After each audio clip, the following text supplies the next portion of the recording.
अयोध्या में हमारे श्री राम के भव्य मंदिर का निर्माण शुरू हो चुका है। हम में से कुछ वानर बने, कुछ गिलहरियां बने और अपनी अपनी क्षमता के अनुसार योगदान देकर ऐतिहासिक भव्य राम मंदिर बनाने में साझेदार हैं। मैं खुद करता हूं शुरुआत।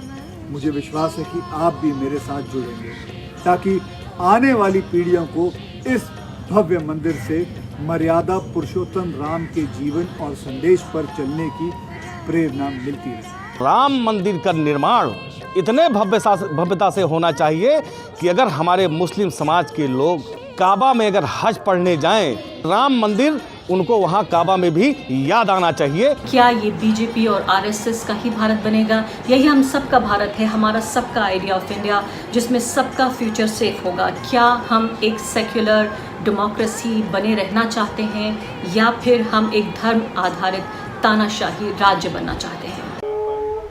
श्रद्धावनत हैं, साष्टांग दंडवत हैं प्रधानमंत्री नरेंद्र मोदी, और यह वह क्षण है जिसका युगों युगों से लोगों को इंतजार था। साष्टांग दंडवत हैं प्रधानमंत्री नरेंद्र मोदी रामलला के सामने, मर्यादा पुरुषोत्तम के सामने। सियावर रामचंद्र की, सियावर रामचंद्र की जय सिया राम, जय Siya Ram. At the stroke of the midnight hour, when the world sleeps, India will awake to life and freedom.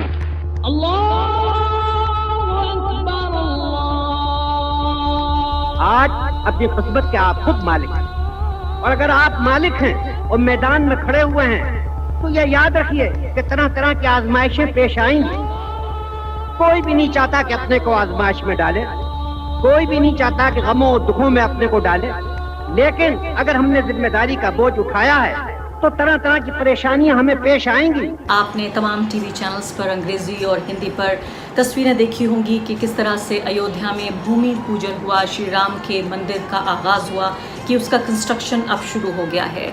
और आपने नवंबर के महीने में 2019 में पिछले साल जो सुप्रीम कोर्ट है उसने ये फैसला सुनाया कि जो बाबरी मस्जिद की जो ज़मीन थी, 400 साल से भी ज़्यादा पुरानी मस्जिद जिसको ढाया गया 1992 में, वो ज़मीन हिंदू पक्ष को दे दी जाए। और उसके बाद से अब इस फैसले को एग्जीक्यूट करने यानी कि अमल में लाने की शुरुआत हुई और मुस्लिम पक्ष को भी ये कहा गया कि 5 एकड़ ज़मीन उनको दे दी जाएगी किसी अन्य स्थान पर ताकि वो मस्जिद बना सकें। कल रात मैं अपनी बेटी को एक कहानी सुना रहा था, आप सुनेंगे। तो जी ऐसा था कि एक तरफ वानरों की सेना थी और दूसरी तरफ थी लंका, और दोनों के बीच में महासमुद्र। अब वानर सेना बड़े बड़े पत्थर उठाकर समुद्र में डाल रही थी। राम सेतु का निर्माण कर सीता मैया को वापस जो लाना था। प्रभु श्री राम किनारे पर खड़े सब कुछ देख रहे थे। तभी उनकी नजर पड़ी एक गिलहरी पर। गिलहरी जो थी वो पानी में जाती, फिर किनारे पर आती, रेत में लौट जाती थी, फिर राम सेतु के पत्थरों की ओर फिर भागती, फिर से पानी में जाती, फिर रेत में, फिर पत्थरों पर। राम जी को आश्चर्य हुआ कि ये हो क्या रहा है।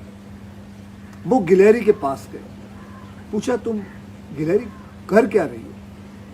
गिलहरी ने जवाब दिया कि मैं अपने शरीर को गीला करती हूँ, उस पर रेत लपेटती हूँ और पत्थरों के बीच की जो दरारें हैं उसको भरती हूँ। राम सेतु के निर्माण में मैं भी अपना छोटा सा योगदान दे रही हूं। आज बारी हमारी। अयोध्या में हमारे श्री राम के भव्य मंदिर का निर्माण शुरू हो चुका है। हम में से कुछ वानर बने, कुछ गिलहरियां बने और अपनी अपनी क्षमता के अनुसार योगदान देकर ऐतिहासिक भव्य राम मंदिर बनाने में साझेदार बने। मैं खुद करता हूं शुरुआत।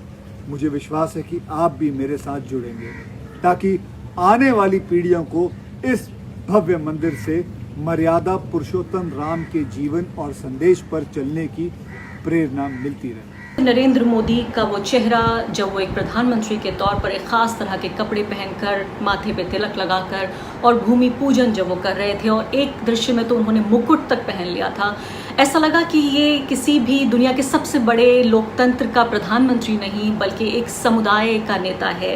ये कहा जाए कि एक हिंदू किंग है, एक हिंदू राजा है। किसी धर्मनिरपेक्ष लोकतंत्र में 130 करोड़ लोगों का नेता नहीं, बल्कि ऐसे लगे नरेंद्र मोदी जैसे कि वो एक तरह से एक हिंदू किंग है और इस तरह से दिखने में उन्हें कोई परहेज नहीं। इससे कहीं ना कहीं एक संकेत इस बात का मिलता है कि भारत धीरे धीरे नहीं बल्कि बहुत तेज़ी से बदल रहा था और एक दिन ऐसा आया जिसमें उस दिन का पूरा महत्व, उस पूरे 6 साल का ये महत्व समझ में आया कि कैसे भारत जो अपनी पहचान है एक धार्मिक, एक सेक्युलर डेमोक्रेसी की, वो धीरे धीरे उतार रही है। सालों के इंतजार के बाद राम मंदिर का निर्माण होने जा रहा है और राष्ट्रपति सहित कई लोग इसके लिए दिल खोलकर चंदा दे रहे हैं। राम मंदिर के निर्माण के लिए अब अयोध्या के मुस्लिम समुदाय और बाबरी पक्षकार इकबाल अंसारी ने भी चंदा देने का ऐलान किया है। इकबाल अंसारी ने कहा है कि बात राम मंदिर की है, बात धर्म की है, लोग बढ़ चढ़कर चंदा दें, मंदिर मस्जिद के विवाद में लोग न आए। मंदिर, मस्जिद, गुरुद्वारा, जो भी धार्मिक कार्यक्रम होते हैं, लोग श्रद्धा के अनुसार जो है चंदा भी देते हैं। चंदा देने में कोई बुराई नहीं है। चंदा देने में लोगों के जो है बहुत से जो लोगों की परेशानियां होती हैं, वो भी दुख और मुसीबत भी जो है कटती रहती है। लोग दान इसीलिए देते हैं और दान देना भी चाहिए, अच्छी बात है। धर्म का काम है, राम मंदिर का काम है। हिंदू, मुस्लिम, सिख, ईसाई सबका सहयोग होना चाहिए। वहीं सामाजिक कार्यकर्ता बबलू खान ने कहा है कि जल्द से जल्द राम जन्मभूमि पर राम मंदिर का निर्माण हो, क्योंकि जिस तरीके से मुस्लिम समाज के लिए काबा है उसी तरह से हिंदू समाज के लिए राम जन्मभूमि है। इसके लिए मैं देश के मुसलमानों से अपील करता हूँ कि वो दिल खोलकर राम मंदिर के लिए चंदा दें।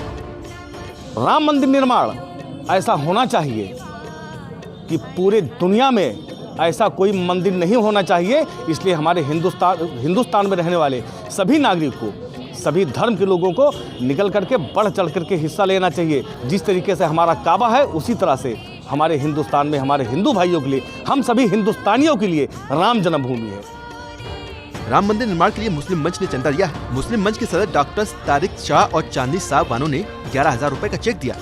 आपको बता दें कि अयोध्या में राम मंदिर के निर्माण के लिए राष्ट्रपति रामनाथ कोविंद ने सबसे पहले चंदा देकर इस अभियान की शुरुआत की है। राष्ट्रपति ने राम मंदिर निर्माण के लिए 5 लाख रुपए का चेक दिया है। राम मंदिर को भव्य बनाने के लिए शुरू किया गया ये अभियान करीब 1.5 महीने तक चलेगा, जिसमें करीब 13 करोड़ परिवारों तक पहुंचकर चंदा इकट्ठा किया जाएगा।